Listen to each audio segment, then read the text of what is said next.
I accept the title.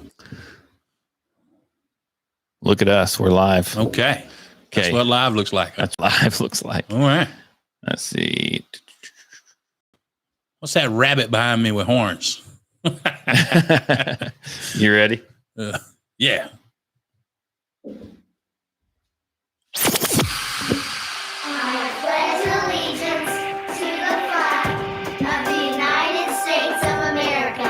To the republic for which it stands. One nation, under God. Indivisible. With liberty and justice for all. Guns, self-defense, concealed carry. This is the Patriot Defense Podcast. From the War Room in Idaho's high desert, here's your host, Todd Echols. And we are back once again into Saturday afternoon, and we are tucked away in the war room somewhere in the high desert of southern Idaho. And joining me tonight is the Cajun Cowboy. What's going on, man? The Cajun Cowboy, man, you're free. You decided to join me. I skipped work. Is it because you listened to my last podcast and you're like, man, that dude needs some freaking help? Sound kind of sad, man. Sound kind of sad. I got to go. Actually, I just did a podcast, and I'm like, it's 4:00. I ain't going to work. Screw that. Let me call Todd. I ain't done a podcast in a long time with him. Let's go make some noise. And I know I was sitting there at my kitchen table, right? I was eating a little bit of watermelon, and all of a sudden, ding, ding, all of a sudden your podcast popped up. And I'm like, I got to take a look at those. And then all of a sudden, ring, here's Tarver. I'm like, oh, it came up before. Yeah. I was like, he's either calling to tell me that he's doing a podcast. I did a podcast and I need to listen to him, or he's going to see if he can come on this one tonight. Yeah. I'm like, screw it. I'm just... I feel pretty good. You know, what's crazy is some days you feel like I'm kind of sleepy. I don't want to do a podcast. And I just got in the podcast mood, and I just did a short one because there's a little excitement taking place, possibly. And I'm like, let me call Todd. I hadn't done one in a long time over here. And where can they hear about that excitement at? Forgotten American. And where can we find that podcast? Everywhere. At all your favorite podcast listening areas. I don't know. Apple, everywhere you got one. Where are we at? I don't know. iTunes, Stitcher, Spotify. Am I on Stitcher? I don't know. I'm sure you are. Probably am. Yeah, but I'm going to say. So are you? If I am not, you call Stitcher and say, "What is your problem?" Are you our sister podcast? I don't like that time. Are you a spinoff of the Patriot Defense Podcast? Kind of, but let's not call it a sister. Maybe a little brother podcast. A little brother podcast. Wait, hold up. You might not want to be associated with me. No, I'm good. You don't scare me. I might get controversial. You don't scare me. I'm good with it. We've gotten controversial on this podcast a little bit of time or two. Okay. What did we do? That was a long time ago. We don't do that anymore. Okay.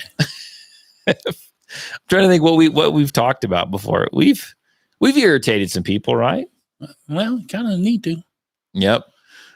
Look at that. Well, James, and hey, James, thanks for joining us. And I'm going to tell everyone right now that, when Tarver comes over, and the Cajun Cowboy, I just cat's out of the bag. When the Cajun, who is that? When the Cajun Cowboy comes over and does a podcast, he just likes to sit over there. He does good, but I run all the computers over here. So if you guys have a comment, I will go ahead and I will answer them via the podcast. I am not going to take time and try to type in the comment section. I can only do so much at once.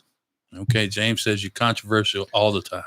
Controversial all the time, yeah. Especially when we talk about the epic 1911. Do you remember that podcast? You weren't here. I think which one? Who did that? We've done those a few times.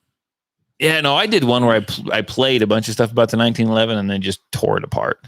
Okay, that was a good one. That was a good one for. that was a good one for retaining viewership. That's one you liked. That's the one I liked. One of your personal favorites. Let me tell you about this trash in 1911. Oh man, I tell you what, I've been encouraging everyone to get out and shoot, but it's freaking hot. It is hot. It is hot. You go out into the range, right? And it's like 10 degrees warmer down there. It's absolutely horrible. I had a gal show up on I think it was Thursday. Yeah, it was Thursday for a private class. And we were out there. It was about 2:00 in the afternoon, and it's the first time in Southern Idaho that I can actually remember there was not a lick of wind. It was just dead calm, dead. And we're out there and we're shooting, and like safety glasses are sliding down our nose. I'm sick of this heat. Yeah, me too. Bring on the snow. I'm ready for it. I hate this. I hate heat. Yeah, I hate it. it's pretty warm out there. Miserable. But It's awful. my phone started ringing again. Okay. I think school's starting next week for a lot of places, and people are coming back off their freaking vacations. And I forgot that. It doesn't. What? I said I was going to do it, and I forgot to do it. I was trying to tell people, look, while you have the ability and time, sorry, I'm totally Oh, you're good. No, go for it. Get out and get a class done. Go see Todd. And I sure didn't do it. You can do it on the next one. I will try to. Yeah, people get out, go get a class now while you can. This is necessary. So do you think with everything that's going on, I mean, and you know, I don't want to get talking about the you don't want to get me started. Well, I mean, yeah, I like that too. And I don't want to talk about necessarily, you know, about COVID and all this, but you know, the way it relates to firearms, it seems to me like they're going to try for another lockdown. Oh, absolutely. And so what do you think that's going to do to firearms and ammo? I think that's going to drive everything back up again. Just now, we aren't even back to normal. I don't know that we'll ever be to what we consider normal. But I mean, you think the guns are going to fly off the shelf again? You think the ammo is going to be super expensive and hard to find again? I mean, I'm just asking for your opinion. What do you think?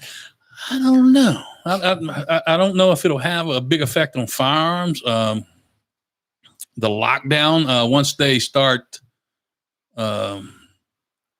I mean, what drove it big was the Black Lives Matter Antifa guys on the street. Right. And the absolute chaos. And everybody's like, I need a firearm. So I don't know what the lockdown will do to that. Do you think you noticed something from the lockdown? Just a lockdown. It seems like I was really busy during the last lockdown. Without giving too much away, though, we'll say, you know, everything that we think is coming our way. Take a listen to the last episode of the Forgotten American podcast. I can listen to that. I don't know. I think there might be some false flags taking place. Yep. I don't know. We'll see what happens. I don't know if people pay attention to Germany, not Germany. Well, Germany too. France, UK, and Australia. Yeah. Better buy a firearm. Yeah. And I tell you what, right now, I mean, ammo is, so everyone's telling me, well, I'm still having a hard time finding ammo. You know what? You can go online and buy ammo now, and it's really not that expensive. Really? Oh, yeah. You can buy it all day. I found it. I'm not going to give away my little spots, but I found, 50 rounds of 9mm for $17 online. That's a good price online. Yeah. That's a good price. And guess what? There's no limits to how much you can buy. Buy as much as you want. You're talking ball ammo. Okay. Brass. Okay. Yeah. Hey, man, it got ugly for a little while, man. People paying 90 cents a round, sometimes $1 a round. Oh, yeah. I wasn't paying that. Well, it's just interesting. Everyone will buy it. No one would buy it. 1,000 rounds of 9mm, all when it was cheap. It was $140. No one will buy it. That's too much ammo. What do you need with all that ammo? Yeah, it's too much money. Everyone bought it for $900. Yeah. 1,000. They did. I mean, they were like lining up at the door to buy it for $900. Happy to have it. Oh, yeah. Thank you. Very much so. Very much so. The time to get it is when you don't need it. Yeah. Stock up. That's right. Okay. So, sir, have you done anything? Have you gone shooting at all? I haven't. I know the answer, but I'm going to ask anyway. Yeah. I hadn't. It's been so ungodly hot. It's just miserable. Have you Miserable. done anything with your firearms besides carry them, clean them? Have you done anything? I haven't even cleaned them. What the heck? I had a bunch of women. I had a women's group in here. We spent Thursday night cleaning firearms in here.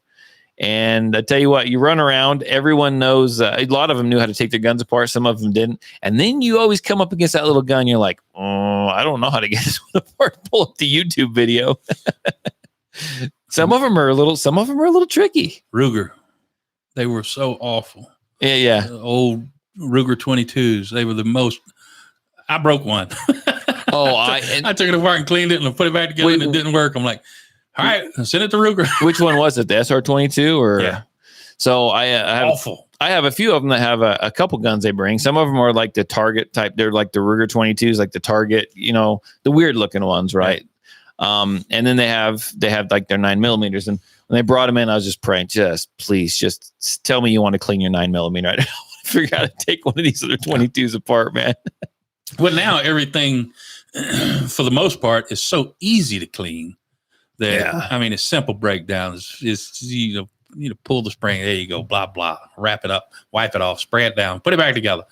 You're getting some of those older ones. Well, and I didn't mind helping these ladies take their guns apart, right? But it's like, I don't want to break someone's gun. And some of them some of them I was finding you have to be a little forceful when you release this, take the slide off. You got to be a little forceful, especially if they haven't been apart a whole lot, right? And I'm just like, they're like, this is what the video shows. Harder. I'm just pulling the freaking slide off. And I had one, it slipped. And the back of that slide hit the palm of my hand and went all the way up my forearm. Oh my gosh, it hurt. Have you ever seen anything worse than the SR-22? Not the SR-22. It's not the SR-22. What is that old one that you had to flip over and hold it just right and put it together and then flip it back over? I don't know. Oh, it was awful, man. It was a Ruger. It was a Ruger 22. What was that? The Mark model. Those big ones with the little, like the pencil looking barrel and those are crap. They're not trash. They were good shooters. They're just a pain in the butt, right? They were. I have no idea. Yeah, James says the Mark II. Yeah, the Mark models. It's awful. I tell everyone that taking one of those apart to clean it, that's big brain stuff right there.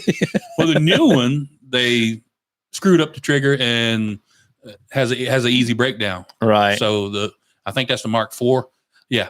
The Mark V, they'll come out with a good breakdown and a good trigger. Okay, cool. Because I don't own one of those. So I've had a lot of experience with. I do know that I've had, and I don't even remember what they are. There's some old 22s. I had some people come in, not with the women's group, but they'd come take a class and they're like, can you show us how to clean guns too? I'm like, yeah. And then all of a sudden they start pulling these guns out of their bag. And I don't. Antiques. Oh, yeah. There's like 1930s. This is old grandpappy's. And he used to shoot rabbits and we used to eat them for dinner time. I'm like, I don't freaking know how to take this thing apart.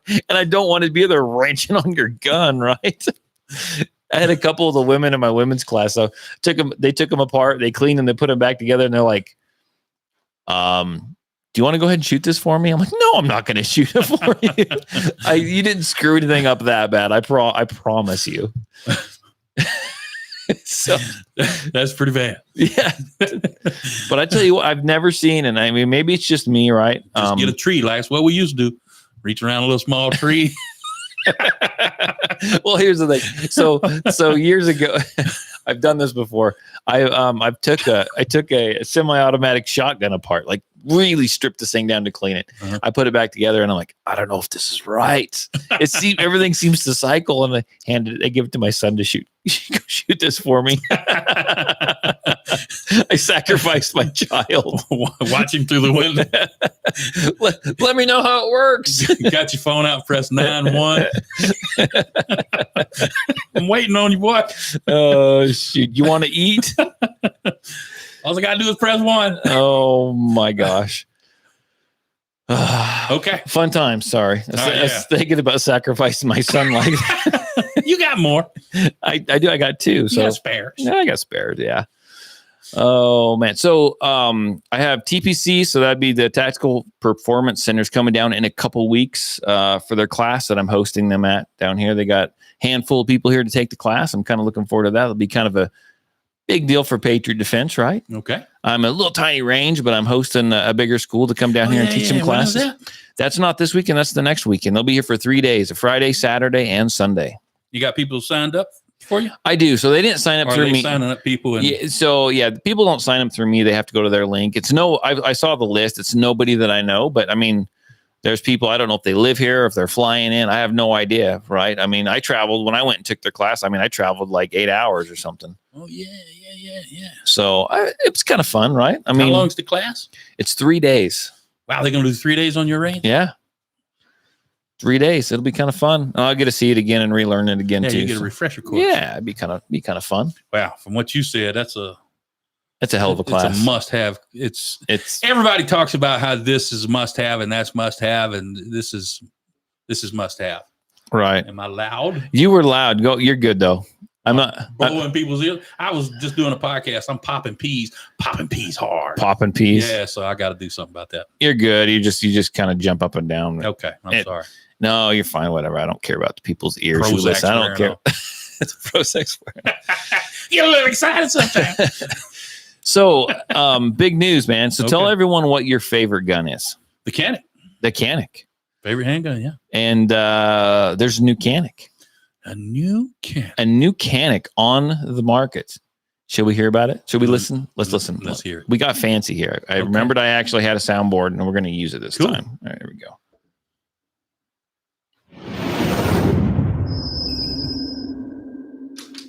Hey, I'm Adam with Canic USA, here to talk about the newest addition to the Canic family of firearms, the Canic Mete SFT. This revolutionary full-size firearm is chambered in 9mm with a 4.47-inch barrel and loaded chamber and striker status indicators. Other standard Canic handgun features include the 3-dot sights, a 1913 Picatinny rail, aggressive front slide serrations, and... So I'm going to interrupt this. How do you feel about those loaded chamber indicators? Yeah, they're okay. I like it. Well, the Canic it's got a the loaded chamber. Hey, Pete. It's got when it's charged, it's got a nice indicator. Right. That little red Yeah. pin that pokes out the back. They were super Obvious. Other than that, I've never really paid attention to the loaded chamber indicator unless I'm slowly looking to take it apart and I'll check it. Other than that, They're super. When they came out, they were kind of controversial. what's that? I don't know. I don't know why. I just remember people not liking them and just having all kinds of issues with them. Now, like every gun has one of some kind. Yeah, yeah. So anyhow, Yeah, they're all right. I mean, I love Canic's, I can't think of the word for it. Where it's charged, that pin pops out. It's extremely obvious. In the back. Yeah. Yeah, in the back. I like that. Did he say that was how long did he say that barrel was for? 4.7 something inches. This is the SFX size. Okay. You know more. Is it? You're the Canic expert, man. I'm not there. I just buy them. Okay. I might have to get this one. Let's hear what else he's got to say here. and of course the world-famous Canic trigger. The most notable new features of the Mete SFT include a new optics cut, which allows for co-witnessing with micro optics and now accepts the Trijicon RMR-CC. The next highlighted feature is the addition of the holster fit locking points to ensure maximum security when holstered while preventing wear and tear on the firearm. An ergonomically improved trigger guard and beaver tail provide stability and comfort during extended shooting sessions. On that same note, Canic has made the grip texture much more aggressive while adding the same texturing to the front of the grip. A self-flared mag well allows for easier and quicker mag changes. Finally, the new modular slide stop, takedown, and click in, click out pins allow for easy trigger replacement and complete disassembly of the firearm. We here at Canic are incredibly excited to launch the new Mete line and look forward to your feedback soon. As always, thank you for watching, and you can find out more about this gun and all Canic products. So it's got a quick trigger replacement. Is the trigger going to be crappy? That's what I'm hearing. Yeah, why you want I never once have I picked up a Canic and said, I need a better trigger. No, you take that trigger out for other. Now I'm curious. I'm curious. Said it's got the world famous Canic trigger. Now, the only thing I could see, I like it as far as its flared magwell. Right. Yeah, that's kind of a little bit of exaggeration there. Do you really need a flared magwell if you're not competing? No, but if you're going to say it's there, go ahead and flare the thing. I mean, it's got like an 1/8 of an inch dip out there. There's someone watching us on YouTube Live right now, James. He would definitely, if he didn't like that flare, he'd get his Dremel tool out. He'd flare that sucker out a bunch more. That's my next question. What's the price? They didn't say. Okay. Has it been released yet? I think it has. Okay. So you gonna go get one? I'm gonna have to get one. You gonna get two? I'm gonna get one at first. Okay. And then see. And then if you like it, you like to get a second one so you can dual wield. Isn't that what I? One to carry, one to bury. No, it's a Canic. I'm actually, if you buy it, I'd be really interested in getting my hands on it and checking it out and shooting it. Just because, I mean, the Canic's a good gun. Well, I like how this one is cut out so you can put the red dot on it without removing the rear sight. Rear sight, yeah. I like that. That way you still have your irons on if you need them. Hey, speaking of red dots, there's a guy that came and took a class. I mean, some of that stuff he took my behind closed doors class where I actually taught him all the tweaks and stuff to be able to shoot quicker and all that stuff I learned. And he, now wait a minute. Now you took this class that's coming. Yeah, I've already taken this class that's coming. You shortened it down to offer it to people out here. I did. So how long does your class take? So I could do it. So like I'm cutting out rounds. So I'm teaching everything. Sidetrack. No, you're fine. No, I'm cutting out rounds is what you're doing. I'm still teaching them stuff, but I'm cutting out the amount of rounds that we shoot. Right. And honestly, that's a great class. And 3 days is a great amount of time for it. And you learn lots and you get lots of reps and everything. And I'm not, like I said, I'm not knocking the class. I think great class. I think it can be done in less than 3 days. I did it in 8 days, or 8 hours. Okay. And, you still, that leaves a lot on the student to force them to go out and practice a bunch too. Is that 8 hours of shooting or 8 hours with a break for lunch? That's a break for lunch. Right. Okay. So, but it was a lot. And we took lots of little breaks in between, because when you learn this kind of stuff, you have to take a break, because you're just taxing your body, you're taxing your brain, right? You just have to rethink. Yeah, you rethink everything. And I know when Paul showed up to take the class. Yeah, Paul was stoked. He was stoked. Amazing. He loved it. But when he showed up to take the class, he kind of looked at us. That's a lot of breaks. And then after the class, he's like, whoa. We're not taking 20-minute breaks here. We're talking, 2, 3 minute, 5 minute breaks, right? Just shake things out. And James knows, and even Pete knows, right? If you're doing this right, you feel the tension in your arms, you feel the tension on you are using different muscle groups, and you feel it. You feel it. You get tired. You get physically tired. Okay. If you're doing it right. But Paul took it with the Canic, and he wanted to do it with a red dot, and he didn't have a red dot. So I let him put it was my idea. I said, let's throw this Burris, right? I had this brand new Burris. Mm-hmm. Let's throw this Burris up on there. And he used it and he liked it. And then at the end of the class, we'd spent the first little bit cranking that Burris down on there, the Loctite and everything, right? Getting it all sighted in. And at the end of class, he's like, okay, well, let me take your red dot back off. I'm like, yeah, just go practice with it a little bit. Guess who sold his red dot? Yes. Say, I'm sorry to tell you, but now it's used. I can't receive it. I don't take back used merchandise. That'll be $500. No, but here it is. And, it's just a proof though, right? I mean, once you start using the red dot, I mean, you need to know how to use irons, but once you go to the red dot, it's hard to go back. Well, people, now's the time to fit in something like, do you have any of those coming up? I need to get one of those. What, one of those classes? Yeah. I can schedule. It's so hot. I guess I don't have anything on the schedule, but I was actually looking at my schedule, and I know over the last 2 or 3 days, I've actually scheduled some other classes. I just haven't quite got to that one again yet. Okay. But if I can't even hear myself, I see myself popping up over there. Never mind. Okay. Go ahead. Freaking technical issues. I just sound quiet. Maybe nobody can hear me. I don't know. But I don't know. Who knows anymore? I don't know. I don't want to blow their ears out. I just listened to mine. Man, good grief. I was disgusted. I got to get a pop filter. I do. It's got a built-in pop filter, but I got to get another one because sometimes I'm popping too much. You're popping your peas. Popping peas, baby. Popping peas all day long is what I do. Popping peas and busting knees. Oh shit! I don't know what that means. Nobody does. Okay, we'll leave it to their imagination. Tanya Harding out there. You know what I do? So whenever I use a hammer now, I call my Tanya. I just tell my kid, "Hey, go out to the garage and get me that Tanya Harding." Okay. Anyhow, that's kind of a side fact. Yes. That's a rabbit trail. Yeah, we old. They don't know what we're talking about. No, they don't. He kind of just looked at me. I said, "The hammer, son. Get me the hammer." Let me think about this for a minute. I had a couple other things I wanted to talk about. Something, sir. Okay. I gotta look this up. It's one of those shows. Oh, okay. I'm not just solely dependent on myself today. I thought you had a note over there. I did, but I didn't put this all. Oh, okay. Well, I don't know. Are you ready for the story or sound clips? You already put. I found my note already. Wow, so that was quick. That was quick. I try to be prepared. So let's talk about. Let's take digital notes. I just as I'm driving. What screws me up is I'll have like 2 laptops, a PC, and 2 different phones, and I'll have different stories on each one. And I'll like, all right, let's talk about it. And I don't know where they're at. I forgot about it. Well, when I'm by myself, I write it all out on paper. Okay. And that's why I usually have paper stacked around that no one can see, right? And then when you're here, let's just roll. Yeah, I'm going to talk about your grass outside. It's nice and green. Oh, mine's dead. More water, sir.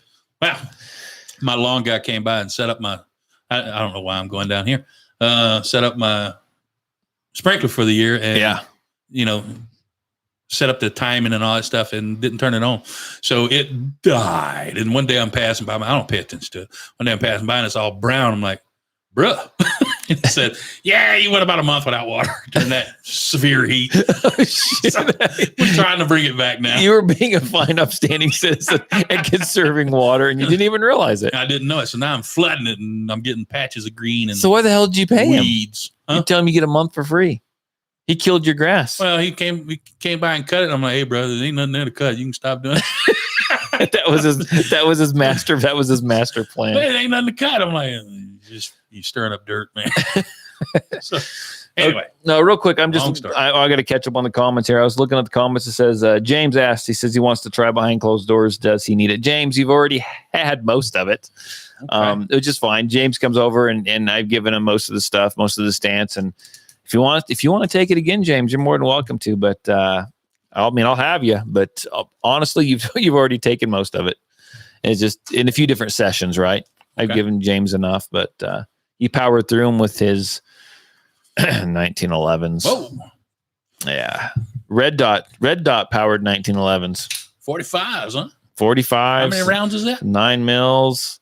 Well, so the one I do is anyway. So he did it differently, right? When Paul came, I think Paul shot around 400 or 500 rounds. So, I mean, we really cut the round count down. We really did. From the actual class that I went and took when I learned all this stuff, I mean, it was like almost 2,000 rounds. I agree. So, but it was a lot of repetitive, and that's what people need, though, is a lot of repetitive over and over and over and over and over again, right? This is new. This is new on the muscle memory. You're learning, you're retraining your body to do different things, right? And so you have to have repetitive. And I think that 3-day class that's kind of the way it's set up. So you're forced to go out and learn it. So you're going to be proficient at it. Where on mine, you learn it and you get somewhat proficient at it, but then it's up to you to go out and do more of this stuff on your own. Right. And it's 1 day instead of 3 days. But it makes people a lot more comfortable too, ammo-wise, right? Because ammo's hard to come by. Now, when the guy's name who's the instructor's name who's teaching, his name's Rosin, when he gets here, I'm going to try to, if he's still up for it, I'm going to try to get him on the podcast. Oh, cool. And so no one jump on here and say, well, Todd got this broke down to 8 hours. 3 days. So, here's something.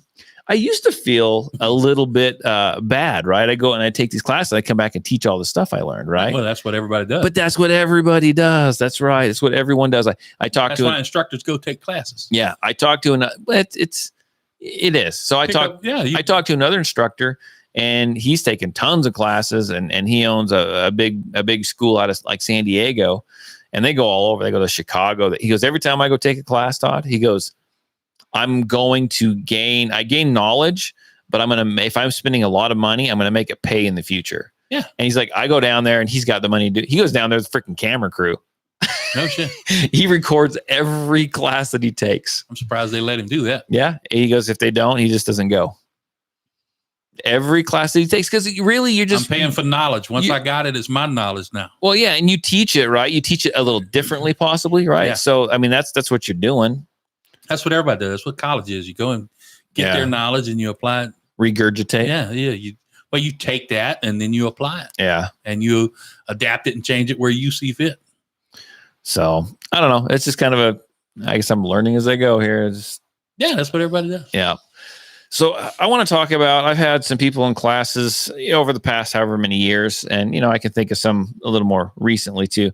So I have these guys that come and they take a class. These people, I've had all kinds of people come and want to take a class, and they want to learn, whether it be a permit class or a private class. They want to learn, but they don't act like they want to learn when they're here. Does that make sense? They're know-it-alls, and they won't change their grip for the right grip. They won't change their stance for the right stance. And I'll take your money. I have no problem taking your money, but I tell you what, you show up to class and you're a know-it-all and you don't want to learn. Why are you even signing up for a class at that point?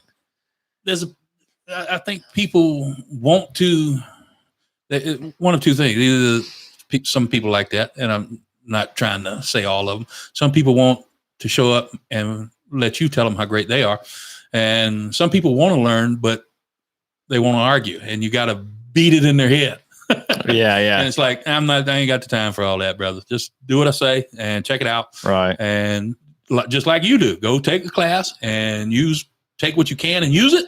And if you feel like you can't use it, pass it away. Yeah. First, James, I wasn't talking about you, but I mean, it is hard. So when I went down to that class, I had to put everything that I already knew and just kind of put it away and say, I'm going to do what I'm told. Right. I'm going to learn the new stuff, but as an instructor, it's like, I'll still take your money, but it's like, why are you even here? Right. I kind of lose all my mojo after that. I mean, if you're not going to listen to me, we're going to shoot and I'll keep instructing you. Right. But it's just like, what's the point, man? You're just wasting money. Well, this is so different than what everybody else does. Yeah. That it's a little bit of a shock, and it is. People have to come in and give it a fair shot and just trust it. You paid for it. Take it, and you won't be disappointed. You need to clear your mind. Take the red pill. Take the red pill. That's right. Okay, let's talk about something else. I'm going to complain a little bit. All right. I just like complaining. It's not like you, man. It's not like you. Yeah, not at all. I don't ever complain about nothing. So, I've got this range set up for, thank you, James. I appreciate those kind words. I've got this range opened up for people to come use, right? It's not open range. You show up whenever you want and shoot, right? If you want to schedule it, if you want to come use my range to shoot, right? Because it's a little more controlled. It's not as far out. It's a little nicer than just going out in the desert. I get it. And I open it up for $10 a person per hour. Just come and shoot. All you got to do is sign a waiver. And I'm just kind of out there. I leave you alone. I'm just kind of out there with the medical bag, just as a range master type deal, right? And so I've had a few people come out and do that. I tell you what, though, when you call me, this is me here. I'm going to get this no matter what. But when you call me and you schedule a time, right? Don't tell me I'm just going to be there in the afternoon. I'm going to schedule the afternoon. You got to give me a time because I have to be here. I'm not just sitting around here, man. I'm not just going to sit around and twiddle my thumbs, right? I was just hanging on the porch drinking some lemonade. Yeah, that's right. I got things to do. And if you schedule a time with me, right? And it's for me, honestly, I'd love to have people come out and shoot. I'd love it. But it's only $10. And if you schedule a time and then all of a sudden you don't show and you call me or text me 5 minutes, say, I'm not going to make it out there. I'm like, that irritates me, right? Because I may have, and there's a good chance I've scheduled a class or for a further down when someone wanted to take the class and I could use that time. Does that make sense? Well, your time is valuable too. I mean, everybody values their own time, but they kind of, I feel you because I get that all the time myself. I'm like, my time's valuable, right? Yeah, and I'm about ready, honestly, just to kind of. There's a handful of people that come out and shoot and they'll show up. I'm just about ready to leave it at that. Does that make sense? And just pull that whole. You can schedule. I've had people call me before, and when I was out of town, they're like, "I want to come over. Can I come over and shoot?" And this wasn't people I know. I'm like, "I'm not. You can't." No, you can't. You can't. I need to be there. The range is busy. It's closed. I don't really tell them I'm out of town. Okay. And they call the next day. Can I come out today? I'm like, you can't. I told you it's busy for 3 freaking days. Yeah. So anyhow, that's just, I'm not a big enough range to just allow people to show up and shoot and sell memberships. I just can't do that. Someday in North Dakota. I'm kidding. But anyhow, that's my complaint. It is what it is. Yeah, it is. And people are people, and we don't mean to sometimes, but we all tend to do it and get busy and blah, blah, blah. But it can get frustrating. I run on a schedule. And you're very structured. I am very, very, very structured. I don't be honest with you, man. I do not. I don't know what I'm going to do. I do not understand when people aren't structured. I don't get it. So that's me. So we're gonna back up. We're not gonna talk about guns for just a minute. We're gonna back up. When I first started, we used to work together, right? Okay. And when I was a low man on the totem pole, I had to run around and help a lot of people, right? And you were one of them. Okay. And I didn't know you very well then. Remember? I don't remember. And when I first started with you, I didn't know you very well. I remember. They said you're gonna go. You're gonna. Didn't know me well. My boss would call and say you're gonna go out and help this guy, and I was like, and so our schedules are very, very, very different. I get up early. I'm all over insane. it. I get it done. I got it done. I'd get up at 3:00 in the morning, 5 o'clock was late in my mind. Crazy. And when he said, "Guess you're going to be with so-and-so," I'm like, "Oh, are you freaking kidding?" No offense. For real? I was like, "Are you freaking kidding That's me? great. Are you freaking kidding me?" I would call you up and say, "When are we going to do? Well, why don't you meet over here at 10?" I was like, "I want to be done by 10." That was generous of me. That was extremely generous. I know it was. That was generous. That's why I got to the point a where lot of times I don't leave my house till 1 o'clock in the afternoon. I guess I gotta go. we worked together, and I feel like I either saw the advantage of this, or maybe I got you trained. Okay. I was like, okay, just tell me when you got something that I can go do myself. Yeah, go do it. Remember that? I was like, watch it. I'd get that stuff done too. I like that. I don't want to be around. I'm like a supervisor. Get out there and get that done, man. Just tell me when it's done. But anyhow, I'm so structured that your schedule drove me nuts. I don't have a schedule. I know. I do not know how you. This is coming from a guy. I don't care. I just don't care. This is coming from me. I'm the guy that I wake up in the morning at a certain time. I'm literally feet out. My alarm goes off. I'm up. My feet are out of my bed by a certain time. I am in the bathroom, brushing my teeth, doing all that stuff in the bathroom by a certain time. I am downstairs eating by a certain time. I put my oatmeal in the microwave for a minute and a half. I fill my water jug and get my bag ready by a certain time. In the wintertime, I'm out warming up my vehicle at a certain time. I am pulling out of my driveway at a certain time. If I go out there and I have a flat tire or something, my world just implodes. I cannot handle it. It's absolutely. I go in there and call fleet. I can't make it. I can't make it. I'm going to bed. Yeah, if I forget to fill up with gas the next day and I got to do that on the way to work, I'm like, oh my gosh, I can't. Oh, I can't do it. Can't do it. Man, you didn't know you were dealing with a. No, I kind of knew. You're very structured. You're dealing with a psycho over here. I have no idea what time I'm going to go to bed at night. I don't know. Oh man, really? I don't know. I'm in bed at 8:30. I'm like 8:30 in the morning. I'm like, well, I better get a couple of hours. How do you live like that? I just live. I don't care. I don't. You're probably more free than I've ever been, man. That's good. Good on you. I just don't have anything to care about, really. Okay, let's get back to guns. People want to listen to guns. Okay. I don't know why we went down. That was just a story you'd never heard about me, and I was like, oh no. I used to tell our mutual boss, don't put me with him. He never told me either. He should have told me. Yeah, no. No. I think he put me with you for a reason. Why is that? I don't know. I think he knew that I was going to maybe help you go. Take a little stress off your plate. You ain't rushing me. Yeah. Oh, nope. Shoot. No. I still ain't showing up. 10 o'clock, man. I'm getting up with the chickens. Me, you were showing up with the roosters. You were showing up to the job site, and I was like, out. I've already got my 8 hours, and dude, I'm headed home. Cool. So okay, let's get back to this. So we got a little problem. We got old Mexico wanting to sue our gun manufacturers. Yeah. So let's listen to soundbite, and then we can comment on this. All right. That's not a very smooth. You should listen to my podcast as much work. Okay, here we go. The White House signs off on a potential weapons sale with Taiwan, while Mexico is suing several gun companies in the U.S. Ian Lee is following these stories as well as other headlines from around the world. Ian, good morning. Good morning, Amory. Yeah, Mexican officials hope the lawsuit will put a dent in crimes committed by illegal firearms. Authorities there say nearly 70% of all weapons trafficked into the country come from the U.S. In 2019 alone, those guns were responsible for 17,000 murders. So the Mexican government is suing big U.S. gun manufacturers, including Smith & Wesson and Barrett Firearms. They accuse them of knowingly contributing to the illegal trafficking and are seeking as much as $10 billion in damages. Any amount, though, would be up to the court to decide. Some legal scholars believe it's an uphill battle, pointing to laws that make it nearly impossible for gun manufacturers to be held responsible for the illegal trade. You know what would stop that? A wall. Okay. It would help. Well, Nobody wants to sue the United States government for Operation Fast and Furious that was smuggling guns across the border. Yeah, to make them be in hopes that they will be used. Now, let me ask you this. Do you really think Mexico gives one crap about that? Or do you think Biden's twisting his arm saying, we can't go after them? Oh, no. You can, and we will let you. Oh, it's Biden for sure. We've talked about that. They're going to.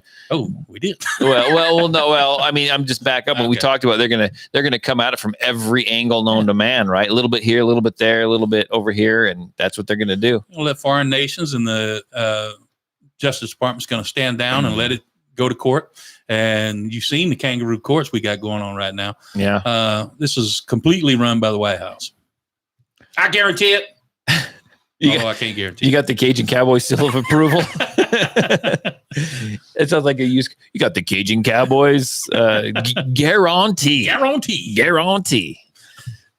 So anyhow, Mexico don't care about that. No, it's Mr. Biden didn't even really care about it. I don't think he didn't even know what's going on. That's sad. That's a sad deal, man. It really is. Well, I don't know. I'm gonna leave the whole subject. I'll sidetrack the whole podcast. Let's keep going. Let's move on. Let's talk about. Let's listen. We're gonna go news story to news story to news story. Here we go. Authorities say a 19-year-old Kenosha woman accidentally shot someone while using the laser sight on a handgun to play with a cat.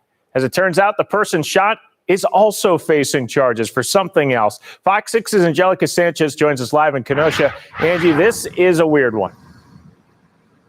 That's right, Ben. The 19-year-old is being charged. That shooting took place in this neighborhood behind me. The victim in this case was out on bond and prohibited from having weapons. Authorities say the gun he was shot with belonged to him. On Tuesday, authorities responded to this Kenosha apartment complex where they found a 21-year-old man named James Daniels bleeding from a single bullet hole. Authorities spoke with a witness who says she was in an apartment with Daniels and another woman. Daniels placed a handgun on a dresser. The witness told police 19-year-old Jashanti Pleasant drank several shots of alcohol within an hour and picked up the gun. She turned the laser sight on and pointed it to the floor to get a cat to chase it. The witness heard the gun go off, and Daniels went into another apartment to stop the bleeding. Authorities found Daniels shot in the leg. They also found the gun was loaded with 1 round in the chamber and 6 rounds in the magazine. Pleasant provided a statement to police saying she was handling the gun when it accidentally went off. She said she apologized to Daniels, and he told her it was okay. Prosecutors say Daniels was out on bond for 9 counts of first-degree recklessly endangering safety while armed last June. He signed a bond that prohibits him from having any weapons. Could have happened to anybody, man. Could have happened to anybody. Yeah, as long as you're disobeying the safety rules. First thing I do when I have a few shots, hey, let's pick it up. Let's play with the light. Let's play with the cat. Let's get the cat running. Now, I will admit I've used a red laser for a firearm for a cat before, but it wasn't attached to the firearm. So there you go. So she was running that around. She obviously had her finger on the trigger at one point, and she ran it across her buddy and squeezed the trigger. I'm wondering what it was.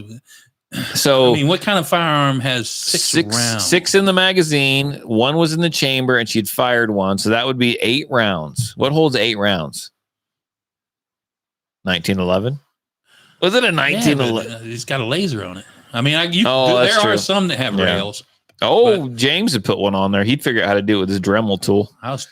When I first heard the round count, I was thinking High Point or something. I'm like, well, but you ain't. I guess some of those have rails too, don't they? I don't know. Oh yeah, no. I had a guy in class once that had a 45 caliber High Point, and he had everything they made attached to that thing. Sweet. And when he held it, he was shooting low, and he wanted to know why. Because when he holds it. I mean, he'd hold it at an angle. It was a crazy thing I've ever seen in my life. I mean, you could have worked. It came with the High Point. It had a High Point training video. You could have got ready for the Olympics. I mean, he over there like curling that thing. It was heavy, man. He had flashlight. He had a light laser combo on there. He had a freaking red dot on it. He had and this was a few years back. He had everything attached to that firearm. Everything. Is this a custom job, or they came with you? No, it was all custom. Yeah, he built that. He was. Oh, okay. He had a holster and everything. Chink. I told you I was going to get one. I was going to get me a high point and put an ACOG on it. $100 gun with $1,000 optic. It'd be awesome. I still have the E cannon. Okay, it's still bacon lubed. I don't have ACOG. It's still lubed with I got bacon. EOTech. Still lubed. Well, we can Gorilla Glue. We'll JB weld that shit on there. You'll never get your. That's kind of pricey. I don't care. It's not mine. I'll just dunk the high point in water and watch it dissolve. And out of, it'll rust out, and I'll get it back. Okay. So yeah. So the moral of the story is don't play with your cats with your firearm. Cat wanted to play though. Yeah. I saw 2 stories in the last week where toddlers shot their parents. Really? I missed those. One toddler shot his dad, I think in the chest, and the other toddler shot his mom in the head while she was on a Skype call. Oh my gosh. Killed her right there, right on the like because they got the gun like it was in the mom's purse, and maybe the dad left the gun laying around. The dad, the shot to the head, the dad, it was the dad's gun. They didn't, all these stories are light on details. Sure, of course. But the dad had left for some reason, and the kid had the gun and was just walking around, and she had people from work she was doing a Skype on, and the kid popped her right in the head.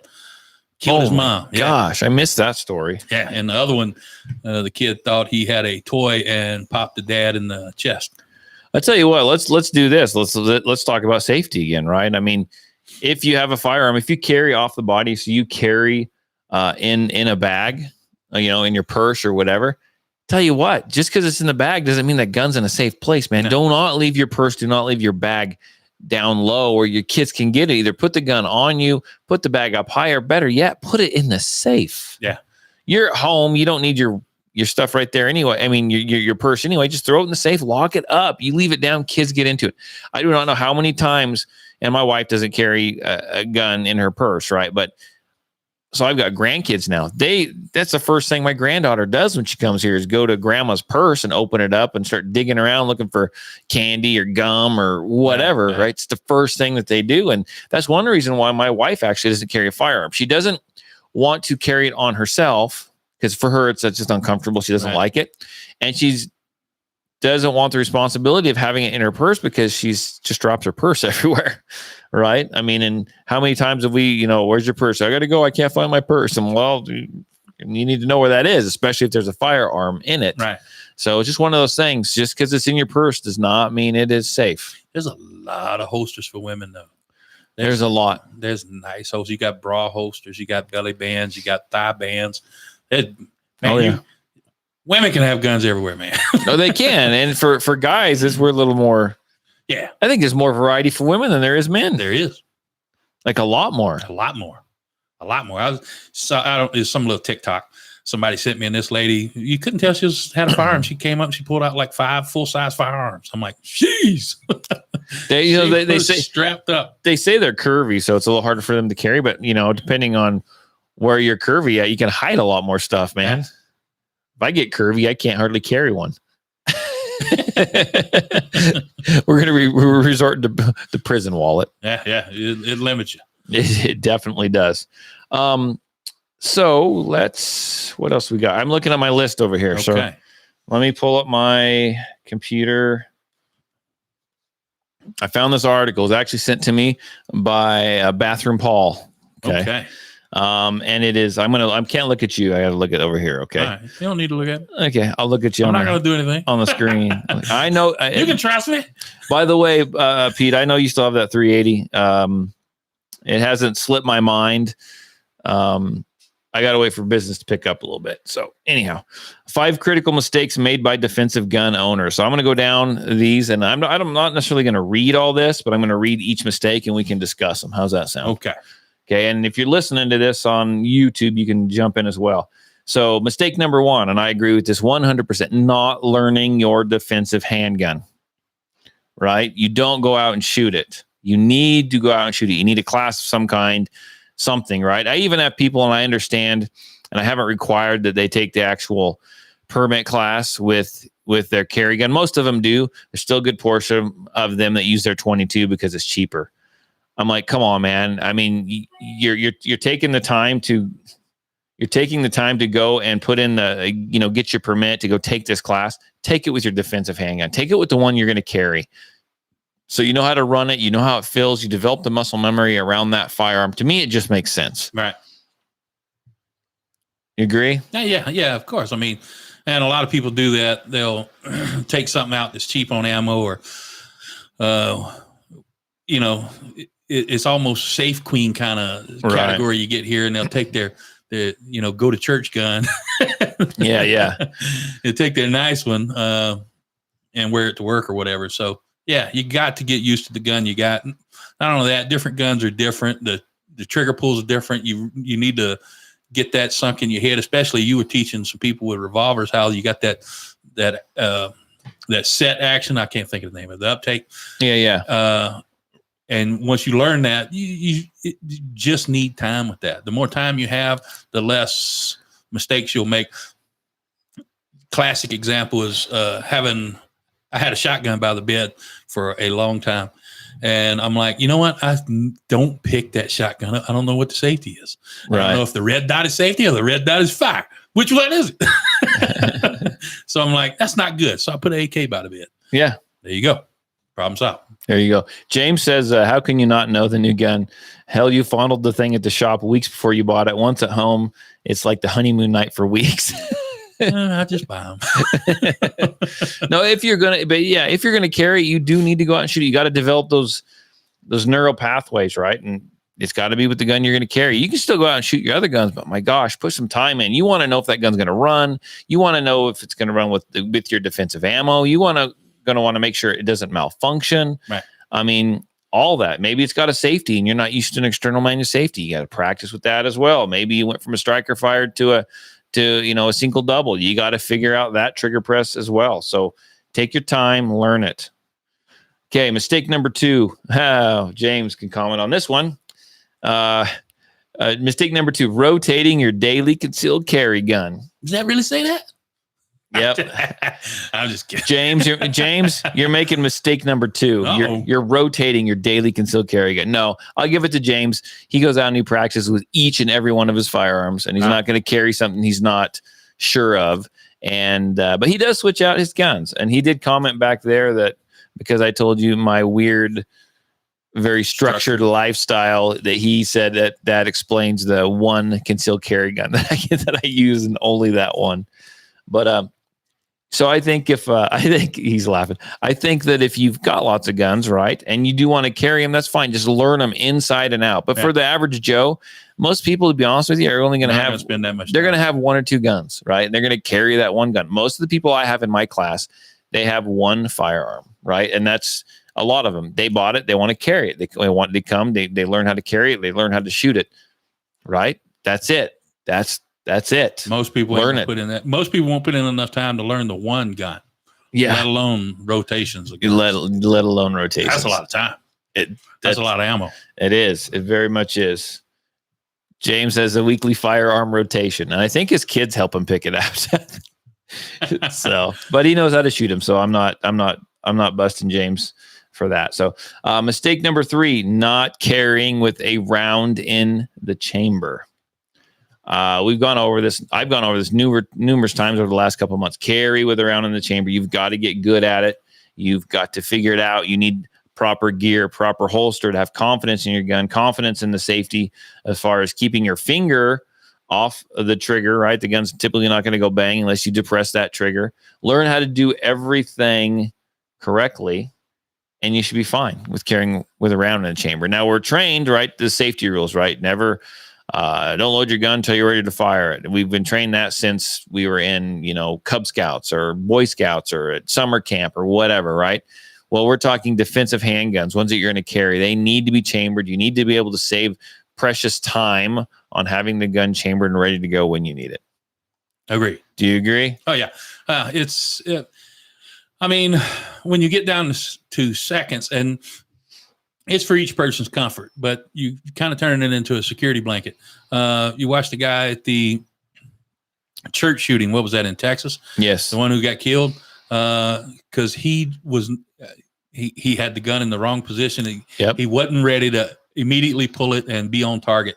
And when you have to pull it and rack the slide, you the whole time you're shouting, "Hey, shoot me, shoot me, shoot me." So if you need to have one in the chamber, but you need the biggest problem I think people have with that is they don't spend enough time with the firearm. Yes. So they're not comfortable with it. And so they're a little nervous of it. And they got a crap holster. Yeah, sometimes that too. Yeah. And I tell everyone, paper bags do not count. Yeah. And I tell everyone, and I'll say it again, and people are getting sick of hearing it, I'm sure. If you, let's look at this. Let's say you carry a striker fired pistol and you want to prove to yourself that thing's not going to fire. Get a good Kydex holster, unload the thing. No magazine, no round chambered, absolutely no ammo in the gun at all.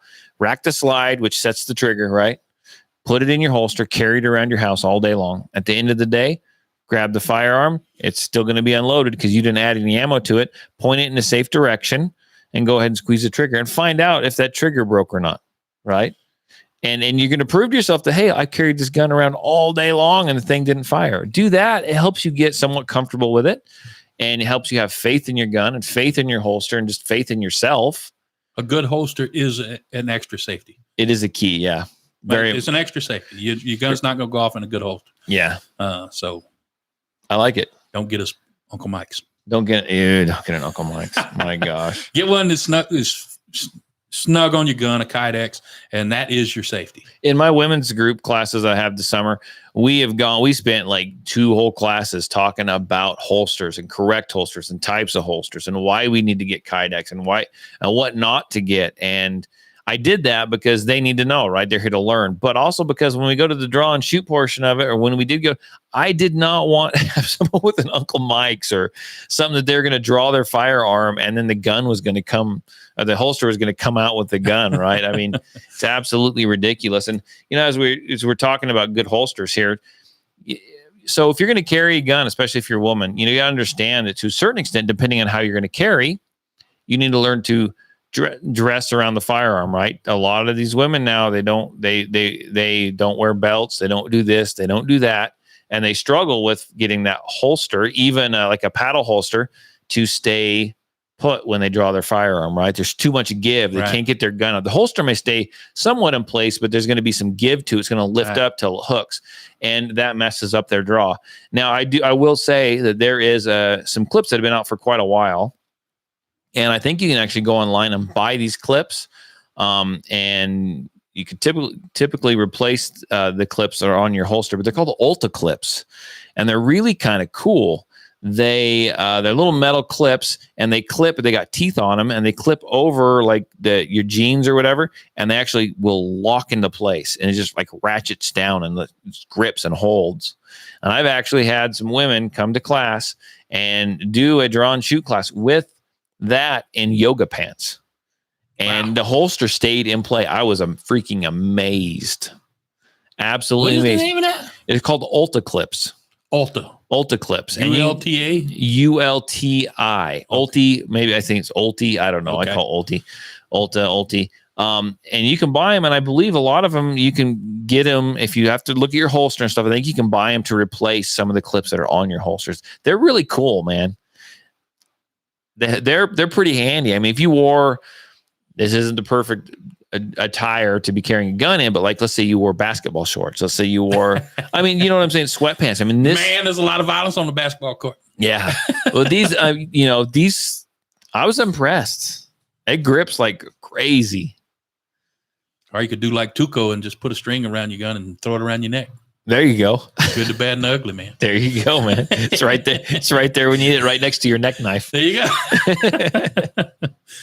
Have you ever saw someone, but speaking of that, have you ever saw someone shoot a firearm that actually attached the lanyard to it? I don't, probably. I don't know. I don't think I ever have. I'm waiting to see that show up in class. Someone's like, I put this lanyard to this. Where's probably. Well, freaking going to go? Unless you have, I don't know. They see it in movies. And if you're in the military where you can have mortars knocking you off your feet and possibly, blowing your leg off and throwing you back 10 feet, that lanyard is going to keep your handgun with you. So that's what it's for. But if you're in that kind of situation where you move, get out of that neighborhood. Yeah. That's a bad neighborhood.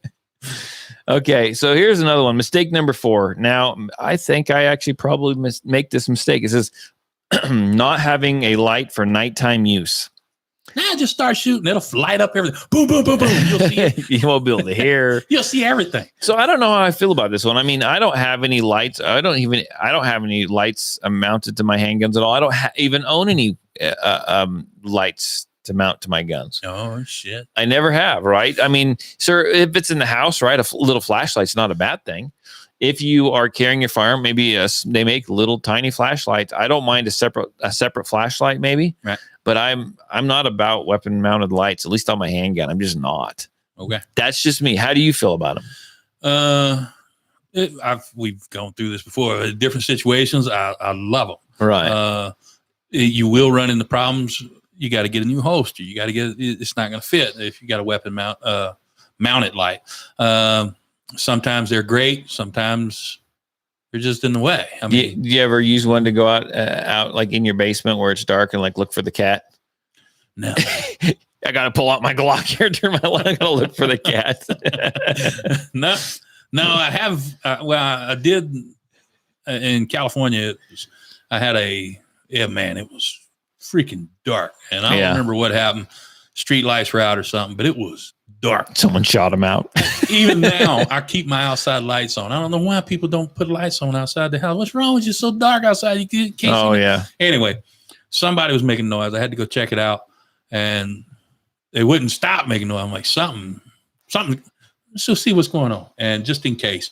And it was so dark, I couldn't see anything. When you walk around and you can feel that your eyes are like saucer plates. Yeah. And you still can't see anything, like opening more is going to help. It don't help. So then I'm like, you know what? I need a light. And people were, oh, you don't need a light. You don't need a light. That gives away your position. I'm like, come on, man. So in some situations, definitely. A cool flashlight is nice though. Yeah. With the back click. Yeah. In normal situations, no. So I don't necessarily say that's a must have or no. Right. I mean, if the power goes out, you grab a flashlight, grab your handgun. Yeah, there you go. You send the wife. You send the wife out with the flashlight to see what the hell's going on. She'll call you up. Hey, we need you out here. Pow, pow. Oh shit, it's gone ugly. Let me go help her. Okay, mistake number 5, not seeking out quality firearm training. I like this one. I figured you would like that. I like that one. So yeah, you need to seek out. That's the mistake that most people don't know they make. Yeah, you need to seek out quality firearm training. Quality is the key, right? There's like fly-by-night guys. There's people that pop up, but go out and get something, right? You need to go get your concealed carry permit, learn the laws, learn the basic shooting fundamentals. I know I get a lot of brand new shooters in here that don't know them, and I understand that, but there's a lot of people that just don't know the basic fundamentals. Yeah. Well, what's bad is they don't know what they don't know. And not seeking out quality firearm training, most of them don't know that they're missing that. Right. So it's one of those things. I got Pete here says he has a light on his in-house shotgun that has a grip switch on it. Good thinking. Let me tell you something about shooting a shotgun inside a house. Has anybody ever done that? Nope. It's equivalent to a flashbang going off in front of your face. Oh, wow. You're blind, and this is what you hear. Boom. And you can't see nothing. You're checking your pulse. So that flashlight on a shotgun in the house, great idea. Great idea, because you won't be seeing nothing. Right. Okay. It's a flashbang. That's what it is. It's a bomb going off in front of your face. Right. Here you go. No, I get it. No, that's good. You got it. You got the experience, man. That's why I brought in the Cajun Cowboy today. Freaking cat. I had a laser on the shotgun. Had to entertain him. We miss little Pookie. I had a laser light combo. Oh, I'll tell you what, man. It's been good having you here today. Yeah. We're that's how I'm wrapping it up. Oh, you telling me to get lost, huh? No, get lost. Get lost. Come back with the new Canic. I need to go get one of those. Somebody said, I don't remember who said they were looking for it and couldn't find it. Oh, okay. Well, we need to ask. I got to ask the gunslinger. I got to ask old. Damn, been that long, huh? Yeah, he hasn't been in forever. Well, I hadn't been here forever. Mark, I got to ask Mark. Yeah. Well, I appreciate you stopping by today. That was nice to do this podcast with someone else instead of just me, and I'm sure our listeners and subscribers appreciate it so much. They sound good when I do them myself. Huh? Do they sound good when I do them myself? Yeah. Okay, good. That's good. But it's not. It's not as dynamic. It's different layers. Yeah. Well, it gets. You don't have the back and forth. Yeah. So the back and forth helps a bunch. It does. And not only that, my job is so easy over here. All I gotta do is. What? Ooh, what? That's it. Yeah. You look at me like. I thought you had the stuff put together and organized. What are we talking about? I thought you were structured, man. Until I put you on the spot. And I'm like, okay, go. I got to look something up. No, this is snap my drinking water. What? Yeah, I didn't get you. Thank you, Pete. So here you go, guys. I thank you for listening. Thank you for subscribing. I tell you what, if you want to share this with your family and friends, you definitely can. The YouTube Live, you share that on your social media. I know there's a handful of you guys that do that every week, and I really appreciate it. I really enjoy scrolling through Facebook and seeing it pop up on like social media because Facebook banned me from doing Facebook Live. So far, they've let me do YouTube Live. They let people repost my YouTube Lives, which is nice. There's no firearms in the shot, is it? No, I've had firearms in the shot before. Whatever. But yeah, so share it with your family, friends. I sure appreciate it. If you want to listen to the audio version of that, which you probably are right now, but you can share that. Like you can find us on Spotify, Stitcher, iTunes, everywhere. If you got comments, if you got questions, you can call me. You can text me, area code 620-794-6223. That's area code 620-794-6223. I know I've been talking with a gentleman, I believe, out of Florida. Okay. He started texting me the other day. I don't have his name pulled up. I'll have to holler at him on the next podcast. I know he's a few podcasts behind, so maybe I can get the other one up and shout out his name before he realizes that I forgot to. Okay. But he's been sending me pictures of his guns and all kinds of stuff, so we've been having good conversation. Why don't you ever send me a picture of your guns? I don't take, man. You take pictures of your guns and you transmit it through Apple, and then they got your serial numbers, man. So anyhow, everyone have a great weekend. I'll bring them over and let you shoot. I like that better. Stay inside where it's cool. It is hot out. It's supposed to cool down this week, I think, a little bit. So you guys have a good rest of the weekend. Bye. Thanks for everyone watching on YouTube Live. I am out of here. I can see my beard hanging below. It's getting long too. Yeah, it's getting long. It's getting long. I'm gonna braid that sucker. I gotta hide them on YouTube. This is the after show. Okay.